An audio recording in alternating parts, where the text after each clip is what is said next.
Malaysian opposition leader Anwar Ibrahim has missed today's deadline to prove he has the majority support of his fellow MPs to topple Prime Minister Muhyiddin Yassin.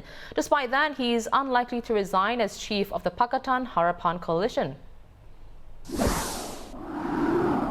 Here to tell us more is our Malaysia Bureau Chief Shannon Teo. Shannon, any surprises there, or was the writing already on the wall last week when Parliament approved the 2021 budget? I think it has been already expected that Anwar would not succeed in getting a parliamentary majority for any of the committee stage votes this week or next week or all the way up to December 15 when the final third reading has been passed. Now, on last Thursday when they passed the second reading by a mere voice vote and there was no show of hands, Anwar came under huge fire. And after that, it was reported and also we confirmed with several MPs that he had offered to resign if he could not prove his majority in a week's time. Now, it's been a week. He hasn't been able to prove it. So, by right, he should be offering his resignation, but there's been no word about that at all so far.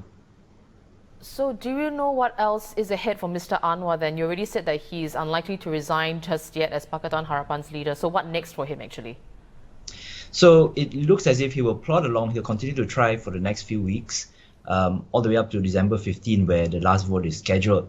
Now, the reason for this is because most of his allies are reluctant to press the issue. They don't want to appear as if they are eager for him to go, even though they blame him for last Thursday's debacle. So no one has officially confirm that he made the offer. This is just stuff that came out of the meeting last Thursday, out of the showdown talks, and it's become quite an open secret. Even some opposition MPs even joke about it without actually saying it in so many words. Now, the issue right now also is that who will replace Anwar if he does step down as opposition leader, as Pakatan Harapan chief. Now, the only real name that has surfaced is Parti Warisan Sabah President Shafee Apdal. He was former Sabah Chief Minister until September's state polls there saw him being ousted. Now, he hasn't made any specific declaration about his interests or his ambition to take the role, but his party has been absent from the vote this week. They are boycotting or abstaining this week in protest at how Anwar is leading the opposition. But they haven't specifically said that they want Shafee to be opposition leader. So there's a bit of tensions within the opposition right now. There is a question of whether Warisan will make their intentions clear or they will still play tactically. They will continue to abstain and they will continue to see how it develops with their opposition colleagues in Pakatan Harapan. Right. Shannon, then on that note, where does this leave the opposition bloc in general, as a whole? In somewhat of disarray, actually.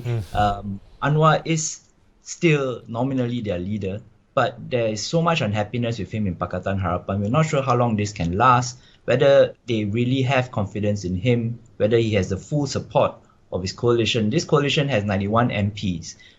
It is the biggest in the opposition, but the likes of Tun Mahathir Mohamad, our former Prime Minister, who only has 4 MPs in his party, he's influential as well.